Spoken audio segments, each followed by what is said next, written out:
Behind me is an abundant crop garden, and I'm going to show you how to make one. In the last video, we spread compost over the surface of the garden, and then we put down a tarp to protect the microbial life in the soil. But now, let's move on to this video. And then we had a giant windstorm, and the tarp blew away. Wait a minute, that didn't happen. Oh yeah, the wind bunched up the tarp, and then I came out in the nighttime and threw a bunch of sandbags on it. Now we need to clean up the garden, but I won't bore you with that, so with the magic of editing, ta-da! I'm going to run down to Sunset Lane Dairy to borrow their tiller.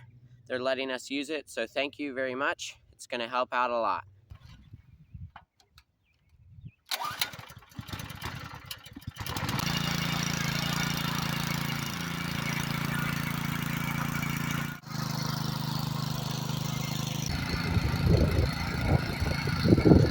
I measured 30 inches from the edge of the garden and put a stake in, and then you want to measure 12 inches in between stakes.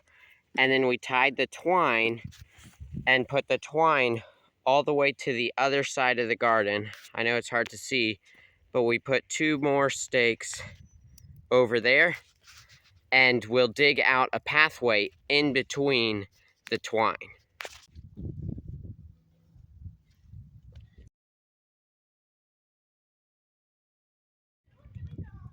All right, I got all but one of the pathways made, but I gotta go and I'll work on it tomorrow.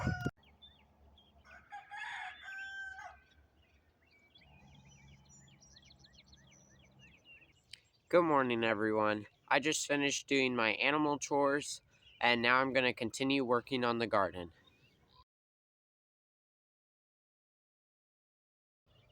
I got all 6 paths dug out, and that makes 7 beds.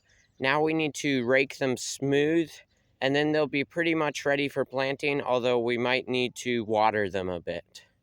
So now that we've made the pathways, the next step is to rake out the beds.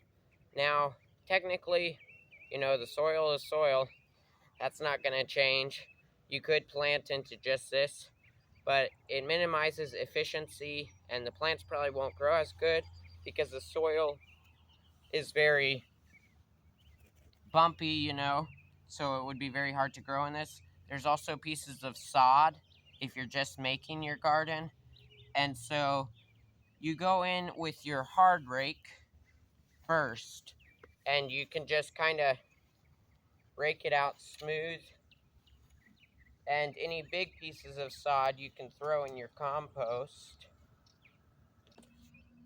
And now that you've got it pretty smooth with the hard rake, you could stop there, but I like to go through with the soft rake, and it just kind of helps pick up some of the big chunks of dirt, like sod and stuff, and really get it smooth.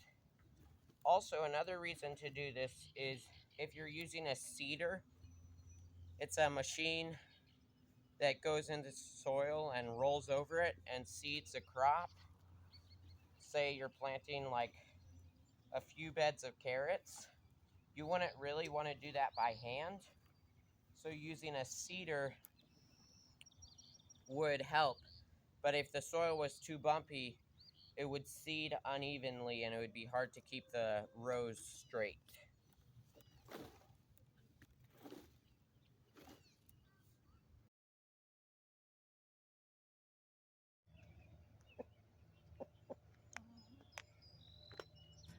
Here you see me putting a fence around the garden. We've had some problems with some chickens getting out, so we wanted to keep them out of the garden, but soon we are going to clip their wings, so that shouldn't be a problem for long. The first crop we are planting is onions.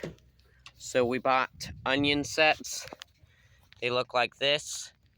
They came from Ace Hardware, and we just bought some of each color. And we have a string stretched out in the middle. We're going to do 3 rows per bed of onions, and we just put them a few inches apart. And you just take your onion set, put the top facing up, you just press it into the soil and press down the soil around it, and then you're good.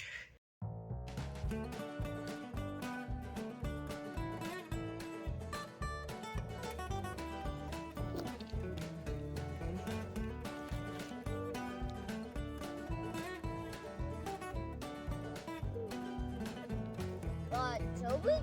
What? Is this supposed to happen? Yeah, it's the onion sprouting.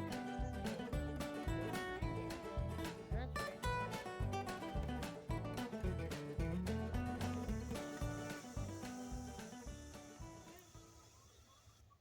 Alright, we planted one full row of onions plus another quarter row.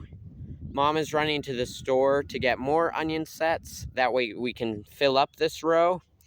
And then we're going to do these next 2 rows of peas. Alright, Mom bought me a sprinkler while she was at Ace Hardware.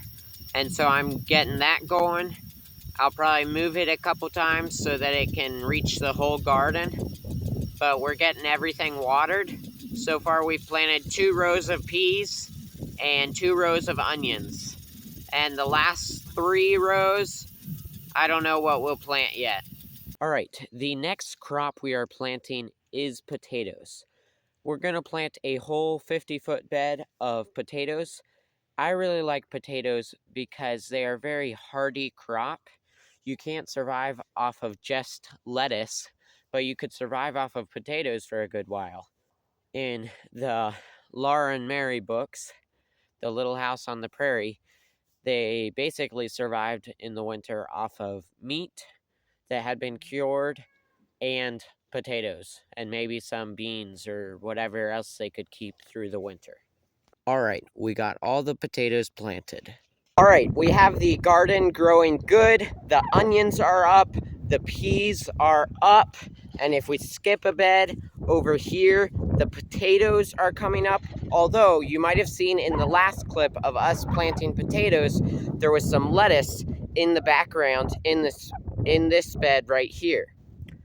Unfortunately, we had some crazy winds come through and some wildfires. I don't know if you can hear me, but the fire is really close and our yard is full of smoke.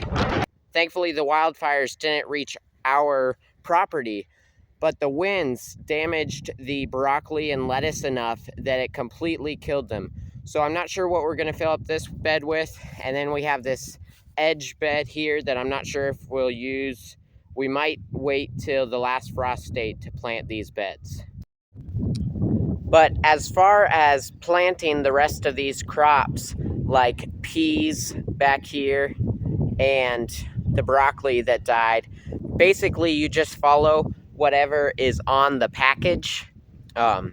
Normally there's instructions and spacing on the package. If there's not, well, it's hard to mess up with seed spacing because some people plant closer together and some people plant further apart. It just depends on what you prefer and what kind of gardening method you are using.